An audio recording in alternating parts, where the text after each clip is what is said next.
interview, aside from its transparency, is the idea that the media, they now see Cohen as some type of almost an honest broker. That's a lot different from the way they viewed him during the campaign days. He shouldn't be a lawyer. That's not the way you communicate. You don't go to law school to act like a thug. Michael Cohen, the goon that he is, if he's serious about becoming president, he's got to get rid of the goons. Michael Cohen does him absolutely no favors. This guy is a thug with a law degree and a billionaire boss. This thug, fixer, goon, as they called him, to now a media darling. I was watching the roundtable at Good Morning America, and they were empathizing with him, and it was a beautiful moment for Michael Cohen to come forward and unburden himself to George Stephanopoulos. No other motive possible for him to come forward right now. How credible are these sob stories? Well, I've had about 250 criminal defendants that I've represented, and many of them, after they're caught, have gone on this kind of redemption tour or redemption campaign. Frankly, I think they really persuade themselves that they mean it. They persuade their family, and they want to mean it, because nobody wants to be a phony. So I suspect that deep in his heart, Cohen thinks he's a changed man. If he got out of jail, would anybody really hire him to teach ethics somewhere? I doubt that very much, but he wants to appear to his peers and friends and families to have seen evil and redemption, and he also obviously has the secondary purpose, the secondary gain of trying to get a reduction in sentence, which I think is unlikely to happen. Well, Kimberly, if he was going to get a sentence reduced, it would seem that it's an odd thing, because he says in the interview that he's willing to cooperate and talk to anyone at any time. I made that point this morning with Stephanopoulos. It would seem that with all the sit-downs he's had, that kind of already would have been unpacked by now. Well, that's the really interesting point here, Lori. You know, remember, one of the reasons he got 3 years in jail is because at least the Southern District of New York was not very complimentary of him in that filing that they made with the court. They said that he'd not been very cooperative. The special counsel's filing was a little bit more generous. But, you know, that brings us to the question of him as a potential witness, which was something he discussed with Stephanopoulos, against any proceeding that might ever be brought up against President Trump in terms of these campaign finance violations that people are talking about, given that even the Southern District didn't view him as a very credible, trustworthy, helpful person. How good of a witness in such a case would he make? Oh, no, terrible witness. I mean, Alan, you and I put him on the stand. Not hard to get him to wet his pants. Sorry, but he's not a hard guy to cross-examine. But I got to ask about this FEC issue, and we're going to move on because we got Michael Flynn stuff to get to, guys. But Hans von Spakovsky, who is a two-term FEC commissioner, he's written a pretty compelling piece for Fox News about how these types of hush money payoffs aren't criminal violations under the FEC rules, and that Cohen, they twisted his arm to plead guilty and to throw in all this stuff about the direction to influence the election and so forth. Mm-hmm. But in this case, he said this kind of payment would not be, under the facts that have been put out there so far, would not be a crime. Alan, have you looked into that? I agree. I have looked into it. First of all, when you get somebody like Cohen, as Judge Ellis put it, not only do they sometimes sing, but sometimes they compose. That is, they try to make the story a little bit better. And the idea that he may have told Trump that what he was doing was wrong or illegal, let's be very clear. The laws are very complicated, but one thing is very, very simple. Any candidate can contribute as much as he wants to his own campaign for any purpose. So if Bloomberg runs, he could decide to contribute $1 billion to the campaign. A candidate can go to the bank, take out $150,000 in cash, bring it to a woman and say, I'm giving you this to you in order to hush money so you won't talk and you won't destroy my campaign. That would not be a violation of the law. Now, there are ways in which it could become a violation of the law if corporate contributions were involved, or campaign, or failure to report, but the reporting requirements here were after the election. So essentially no harm, no foul. So I think that the American public is missing the point, and many of the media are missing the point. It's being glossed over. Where is the crime? Where is the statute that makes this a crime? Again, because you haven't heard the other case. I mean, when you're in court, you actually can argue the point. John Edwards did that, obviously, and Spakowski pointed that out. He obviously cited the Edwards case as a particularly relevant. And warning of the penalties for making a false statement under 18 U.S.C. 1001 before, during, or after the interview. Prior to the FBI's interview of General Flynn, Mr. McCabe and other FBI officials decided the agents would not warn Flynn that it was a crime to lie during an FBI interview because they wanted Flynn to be relaxed, and they were concerned that giving the warnings might adversely affect the rapport. They also said that the lack of counsel did not make Flynn lie and that he should have known better. Now, Kimberly, you wrote in the Journal that what happened to Flynn was akin to entrapment. Is there anything in today's document, and some interesting redactions we're going to get to as well, why they redacted certain things, but there's anything that you saw today that changes your thinking or maybe even solidifies it? It's an incredibly unpersuasive document, Laura. First of all, one thing that really struck me is how defensive it sounded. We're used to these special counsel filings where they hold all the cards. This one went out of its way to also point out that Michael Flynn had lied to the press, as if that is a crime. Hopefully it's not. Most of Washington would be in jail. But, you know, and then goes through, well, he should have known better. He should have known not to. I think none of this changes the fact, Laura, that the way they set this up, and Jim Comey has essentially admitted it, is that they set it up on a casual basis. Let's have a chat. There seems to be no question that Flynn believed he was just going to sit down and go through some of these questions, when in fact what they were conducting was a formal interview. And they didn't go through any of the motions or any of the standard procedures of a formal interview. And the question is why. And I want to hold on. I want to just read, Alan. I want you to respond to this because I know this is what you want to address. Now, this is in the government's filing that just dropped. Okay, responding to the question about the agents themselves not thinking that Flynn lied. So the interviewing agents didn't observe any indicia of deception and had the impression at the time that the defendant was not lying or did not think he was lying. Those misimpressions do not change the fact, as the defendant has admitted in sworn testimony in this district court, that he was indeed lying and knowingly made false statements to the FBI agents in a national security investigation. Those false statements were material, et cetera, et cetera. Alan, that's a cute little formulation by the special counsel's office. That's very cute. But the fact is, they were twisting the arm of Flynn and threatening probably his son to get him to say, oh, yeah, I lied. But the agents themselves did not think he lied, period. Look, on day one, when the charges were leveled against them, I came on this channel and I said he was not guilty and he should fight this, and I think he would win on a number of grounds. Look, there are two issues. Did Flynn do the right thing? No, he shouldn't have lied, no matter what the circumstances are. You don't lie to the vice president. You don't lie to the press. You don't lie. Flynn with Peter Strzok. What would be the reason for redacting the agent's name, Kim?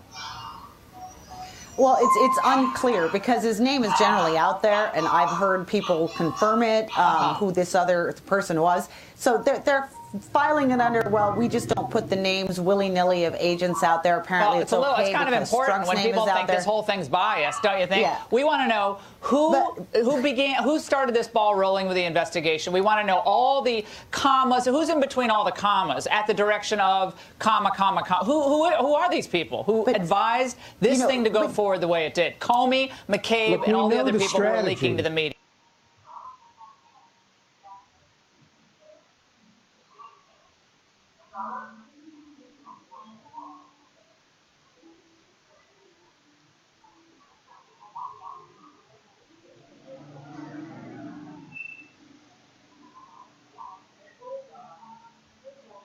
let's trap as many people as we can into committing perjury, and then we'll squeeze them and try to get them to testify against Trump. A special counsel is appointed to try to uncover crimes that have already occurred.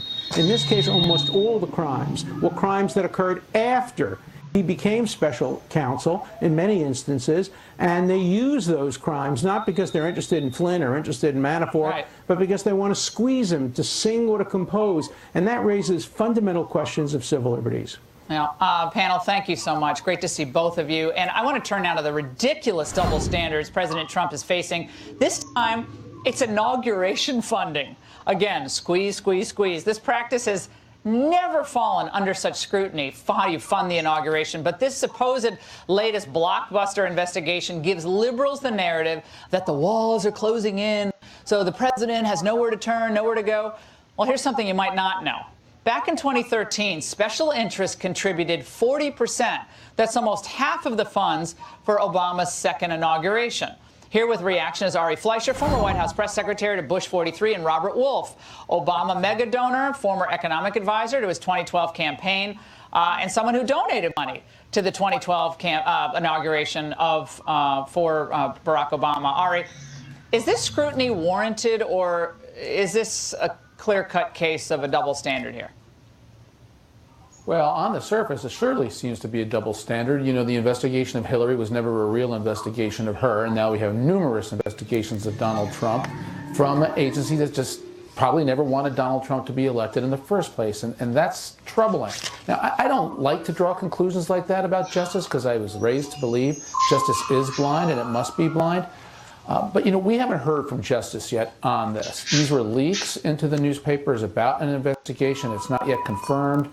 And if the focus is on foreign contributions and given to straw men who donated, that's a different matter, and that should be investigated. But I haven't seen any evidence that anybody in Trump world did anything wrong. Well, and Robert, you were a big donor to President Obama, and look, I think the campaign finance laws are unconstitutional. I'm going to say that till the cows come home. You should be able to give as much money as you want, as long as it's disclosed to anyone or your own money. Shouldn't matter, okay? But anybody, you should be able to give whatever, as long as you disclose it. So I have no problem that you're a big donor of Obama. But Obama swore off special interests in the first inauguration, but then took corporate money, lobbyist money, teachers' unions, all sorts of union money came to the campaign, came to the inauguration. Big deal. What's the difference here? Okay, so we should just take a step back. One, I think your premise is inaccurate on a double standard. Otherwise, George W. Bush took from the same type of people that Obama took in 2013. I don't think we're talking about corporate money here. I think to Ari's point, the whole idea is, were there foreign interests that gave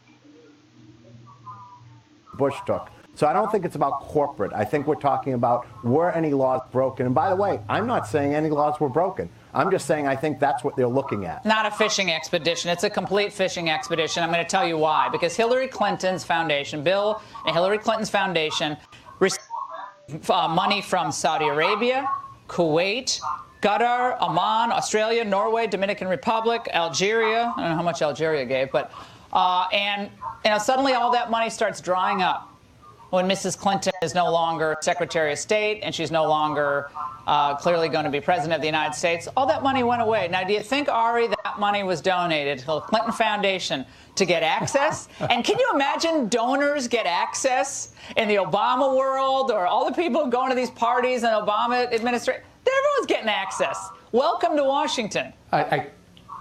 I can't imagine why people don't want to continue to get access to Mrs. Clinton. Why did they stop giving money? Oh, I guess she's not running for anything anymore. Of course, Laura. But let me address a broad point here, and your guest made the point about the hotel.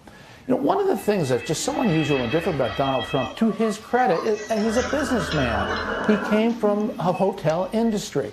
All the laws and all the rules are set up to make it easy for career politicians to stay in Congress, to stay in government, and therefore you never had a conflict because you don't own anything in the real world. Along comes business people.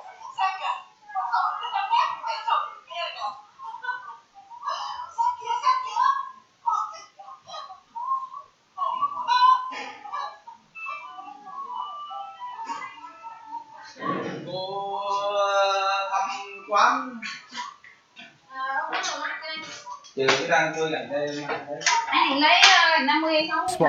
I'm all for capitalism.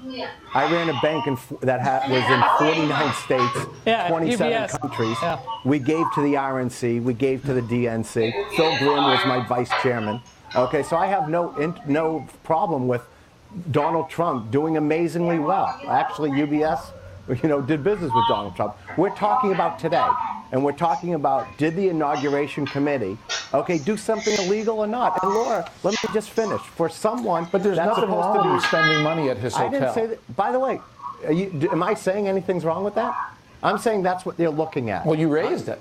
Well, you brought it up. Yeah, you raised it many times. Wait a second. I raised it because it was on the front page of 2 papers. Well, yeah, that's another question. How did that happen to come out, given the fact that the inaugural committee itself, Tom Barrett, they've never heard of any investigation. They haven't been asked for any documents. They haven't been interviewed. I'm not even and suddenly saying this there's is a leaking out of the Southern District of New York. I find the Southern District of New York the most leaky federal prosecutor office in the Trust me, country. they were outside my office for 5 years. I'm all there with you. Stephanie Wolkoff, keep that name front and center, because her company was paid a lot of money. She made good money off that inauguration, but a lot of these big party companies do, and stuff like that. All right, guys, thanks so much. And up next, the ghoulish manner in which Democrats, for about 8 hours, when she started having seizures. Medical personnel fought to save her life, but were unable to. And in the aftermath, it was reported that during her trek to the border, she had not eaten or had any water, quote, for several days. Within hours, Democrats knew whom to blame. This is part of the absolute insensitivity to migrants, to people seeking asylum on the part of this administration. When you take 7-year-olds who have been walking across the border, across a desert, you don't check them, you don't take their temperature, total disregard, you don't give a damn. That's what this shows. We don't give a damn? All right. America is extremely generous. We spread humanitarian aid all over the world, especially into these affected areas. But we're not the world's police, and we're not the world's hospital. We are doing what we can in incredibly difficult circumstances, created by politicians.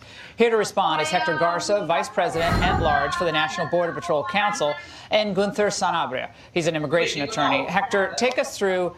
Now, what are the normal procedures, and what do the border agents need to do when families cross into the United States? We've had record numbers of family units crossing across our southern border in different sectors, because people know they're going to be able to come in and be released after a certain number of days. So what's the procedure? So first of all, Laura, I want to make it very clear that as agents, we are sick and tired of being blamed for these types of tragedies. The people that should be blamed for these types of tragedies are the drug cartels that are orchestrating these smuggling events. Also, those politicians that are encouraging illegal immigration are to blame for these types of tragedies. Not our agents, not President Trump. Our agents are doing an amazing job to care for these people. Now, we have specialized policies in regards to how we treat juveniles in our custody, unaccompanied minors, and those family units. Every time those people come into our custody, we have professional medical staff that will conduct an evaluation of those juveniles to make sure that they're okay to continue through the process. Now, we feed them, we give them water, we give them blankets, and if they're part of a family unit, they will stay together to make sure that we maintain that family unity. Well, there's apparently 8 hours, Hector, where DHS isn't telling anybody, like, what happened to this little girl? What happened to her and her father? We don't know, I guess. Yeah, and in this specific case, it's still under investigation, but what we do know from CBP is that these people were part of a group of 163 aliens that enter our country illegally. About 50 of those 163 aliens were unaccompanied minors.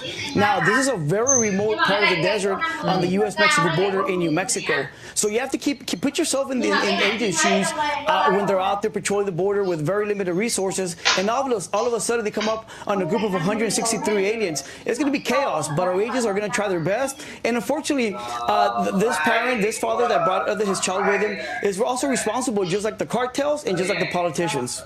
Gunther, if an American citizen or legal immigrant had withheld food or water from his or her child for several days, took him or her across the country or points unknown, and didn't feed or give water, they would be in jail tonight. They will be charged with negligence of the child. Well, why shouldn't this father be charged because with negligence? because that's not what happened here.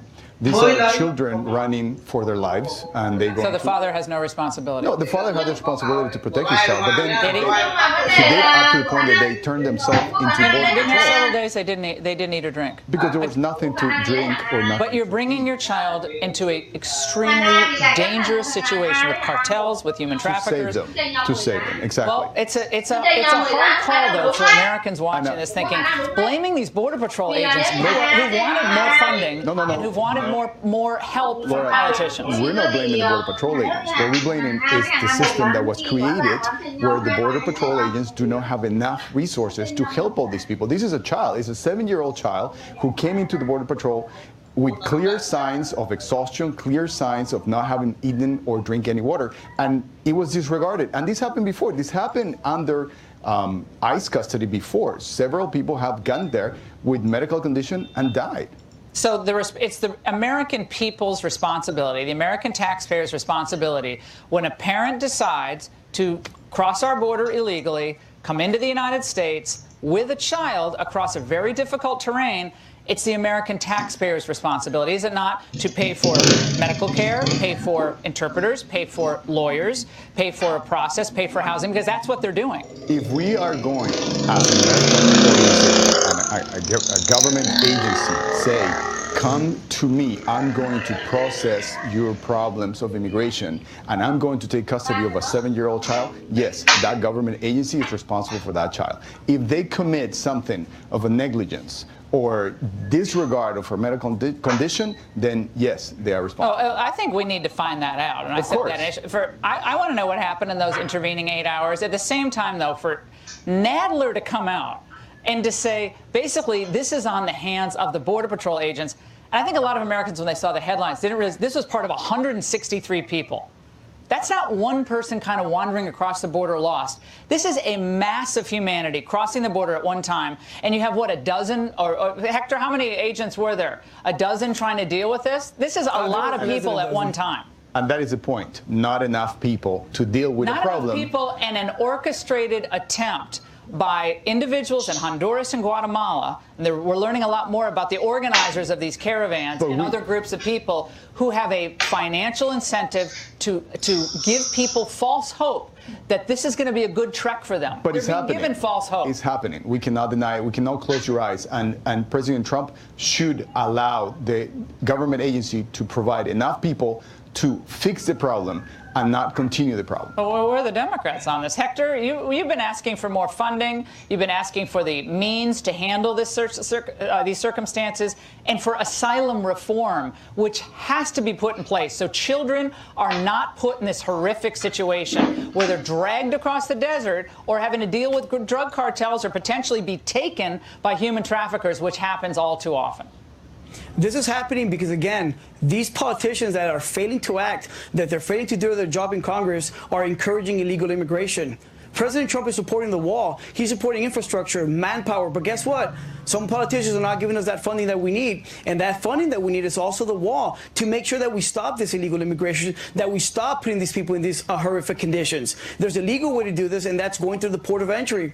Let's stop encouraging illegal immigration. And that's my message. Now, how come we're not out there blaming the drug cartels? They're the ones that are orchestrating these smuggling events. They're the ones that dictate where these people are crossing, and they're putting them through these very dangerous situations. As a matter of fact, I think that drug cartels should be designated as terrorist organizations by President Trump. Yeah, well, I think there are a lot of people who are trying to incentivize or give people false hope that this is all going to work out well for them. And the politicians in this country, I have no words for them. I want to know what happened in those 8 hours. I think DHS has to be really forthcoming real fast about the timeline here, more than they've already done. But blaming the Border Patrol, Jerry Nadler, I don't remember any press conferences that Nadler has done for the victims of crime at the hands of cartels or illegal aliens in the United States. I don't remember it. Maybe I missed it, but I don't remember much of it. It was a great conversation, guys. Thanks so much. And some political losers hit the president on the way out the door. A PBS New Orleans Christmas special, and an inspiring moment from a Nashville airport. We can use some inspiration. Live from America's news headquarters, I'm Robert Gray. President Trump names White House Budget Director Mick Mulvaney to serve as his acting chief of staff. The president made the announcement via Twitter on Friday. It comes about a week after the president said current chief of staff John Kelly would be stepping down by year's end. Mulvaney previously served in Congress before joining the Trump administration. He reacted to the news by calling his appointment a, quote, tremendous honor. A Texas judge on Friday ruling the Affordable Care Act unconstitutional. The judge sided with an argument put forth by 20 Republican states. They say former President Obama's Signature Act could no longer stand since there's no penalty for Americans who don't buy insurance. Despite the ruling, there will be no impact to those who have coverage or need to get a plan for the new year. I'm Robert Gray. Now back to the Ingraham Angle.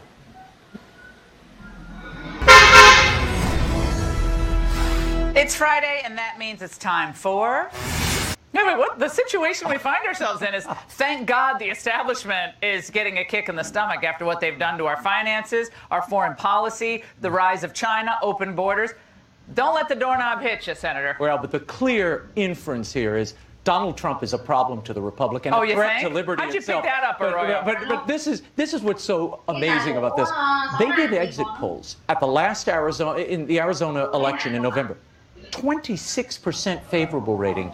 He had. He's gone Jeff up. Flake. He used to be 19%. Well, you see, so he's on the rise. They've been doing the elevation tour. Remember U2's elevation tour? This is the elevation tour. They're like the conscience of a conservative has really hit the skids. No. And then there was Bob Corker. Yes. The president meanly referred to him as Lil Bob Corker. Anytime the president refers to you by a cruel nickname, it's all over for you in a place like Tennessee. But I think, Raymond, you're being unfair here to Bob Corker, who couldn't resist this side swap. I think where the president hurts himself and hurts our country is his own personal conduct. It's unnecessary. You know, it's an unforced error. The unorthodox nature of the Trump presidency has in some ways caused people to be closer on each side of the aisle in some ways. Still vast differences in policies. What makes them closer? Well, it's sort of like everybody's in the same boat, right? Everybody's accountable. Yeah, Trump's letting the cameras come in and see how the sausage is really made. That's what he doesn't like. By the way, he's a big construction magnate, so he's made hundreds of millions of dollars in construction. He's a smart businessman. He went on to say in that interview that he actually really likes so much of the Trump presidency, the judges, the economy. I mean, He did say that. At the end, I'm thinking, so he doesn't like his style? Well, no, because everybody got in the boat, just not his boat. That's Right. when you run against the prevailing winds of the party. It was a populist win. You can't say, I don't like that. I'm going to run against that. That's what he did. His people abandoned him. Look, in the last polling, he slid into the 30s and lower among Republicans. Forget the overall. That's why he couldn't run again. These guys, everyone we're showing you tonight, have either lost or walked away from their seats. Corker wanted to be Secretary of State. Oh, I remember. There was a momentary flirtation with that. So it's like the girl who doesn't get picked to go to the prom. Okay, like you never like that boy again. So that boy is off to his own devices. Okay, finally, Senator Claire McCaskill on MSNBC. MSNBC. She mused on how senators view the president in the cloakroom. Listen. Nuts, weak, doesn't really understand government, doesn't care to understand anything complicated, asks and says the most unbelievable things in meetings that clearly shows he doesn't understand the subject matter, no intellectual curiosity. Oh, that's the common refrain, isn't it? Mean hits at the end. First of all, again, Claire, you had a chance to vote for Kavanaugh. You decided to be on that high horse of yours and vote against him. That's what hurt you, a basic sense of fairness that I think most people think the president has. Can he get overheated? Yeah, I can get overheated. But this obsession with the style, you notice there's very little substantive criticism of what the Trump agenda has accomplished. Very little. Well, it's all stylistic. Because the arrival of Trump forced so many of these kind of middle-of-the-road people to choose a side, and they chose the wrong side and got shoved out in these states that had clearly swung in a they're all delighting in this momentary impeachment indictment mania. They're delighting in it. Now, Raymond, you have produced and hosted a Christmas season for PBS called Christmas Time, in New Orleans. Yeah. It's a big special, big show. What is it? What's Well, it it's two parts. It's a CD, which was released by Verve, with jazz classics on it, and it's a big piece of my heart. It's a love letter to my hometown, and it celebrates the people, the food, the traditions, and the music that have held us together for 300 years. It's the tricentenary this year.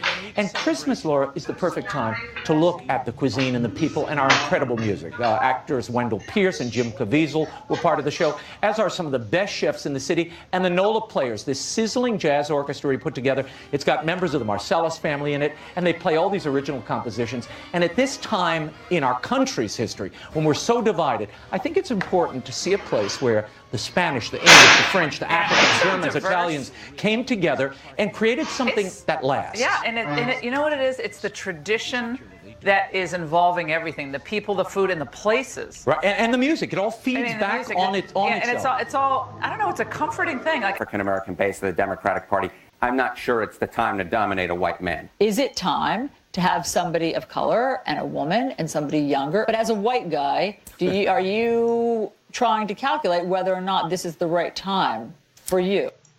Now, there's a reason the media continually asks this question. It's a mindset that seems to have been encouraged by the mainstream of the Democratic Party. The idea that a candidate might find or face scrutiny simply because he or she is white. I mean, why are we talking about race? I thought we were supposed to get away from judging people on the basis of their skin color, and why isn't that racist? Well, this is the latest in a string of stories we've highlighted to speak to this new reality. Now, whether it's the powerful Women's March embracing Louis Farrakhan and still remaining a powerful force inside the Democratic Party, or the no whites allowed vacation spots that we reported on earlier this week. How is any of this acceptable? Here to debate it, Hillary Shelton, head of the Washington, D.C. chapter of the NAACP, and Pastor Aubrey Shines of Glory to Glory Ministries. Mr. Shelton, I want to talk to you about this. Maybe I'm just naive here, but I think there has been so much progress. Nothing's perfect, but a lot of progress made at every level of society. Business, entertainment, high tech, sports, politics, had a two-term African-American president. Why is the Democratic Party now banding about this? Well, if we nominate a white person, that might be problematic. Do you find that to be a little odd? Well, put in those terms, it absolutely would be. But I would argue, however, a little bit differently. And that is, as we're looking at the challenges and problems we have in our society, there's a racial definition that surrounds those issues as well. So whether we're talking about employment, it was great for President Trump in this particular case, to talk about how the African Americans have the lowest unemployment rate since the data's been collected. But what he left out is that the lowest unemployment rate is still 3 times higher than our white counterparts. As looking at the data and as it's designated, so you're saying there haven't been any progress for African Americans under Trump? There has been progress. So we've gone from slavery, of course, to being citizens of the country. So there's been progress. No, but I'm just trying to. I want to make sure our national audience makes you understand. Yeah. You discount improvement in the economy for African Americans today? Oh, we don't discount it. We recognize that it's there, but we also recognize that we have not reached a point of parity. So in essence, we're doing better. When you say parity, do you mean equal opportunity? Equal opportunity and equal outcomes, quite frankly. If we so unless you have a proportional representation on corporate boards, that's not equality in your mind. So it's not just equality. It's certainly not parity. And so we want to make sure the voices are there. So whether we're thinking about corporate boards, whether we're thinking about, quite frankly, being able to get into colleges and universities, being able to own homes. So you think you're okay with the kind of, I mean, I'm paraphrasing, but it's kind of like it's almost an anti-white male or white female candidate mentality in the Democrat Party. Oh, I would certainly disagree with that. I mean, certainly if you look at the voting patterns of African Americans, we've never had problems voting for white Americans. Well, I'm not even talking about that. I'm talking about the way they were talking about it in those sound bites. Pastor Shines, you know what I'm talking about. This kind of, if you're a white person, you're immediately suspect. The blacks only vacation spots that we featured earlier this week, and I don't get that. Just the best person should win. I mean, we're seeing all this prison reform being done by Trump and opportunity zones, and that gets just thrown off to the side. Well, no, he's a racist because he's doing all this good stuff that's going to help underprivileged areas. Well, Laura, first of all, always great being with you. But Mr. Sheldon has left out a tremendous point, and one of those points is simple. It has always been the Democratic Party that has always identified people of color, by color. And this is why the Democratic Party is the party that gave you slavery and the KKK, etc. So when I hear Mr. Shelton and others begin to espouse these false narratives, it really fits the current narrative that's going on, and that is they overlook the facts. When I hear about this alleged disparity, let's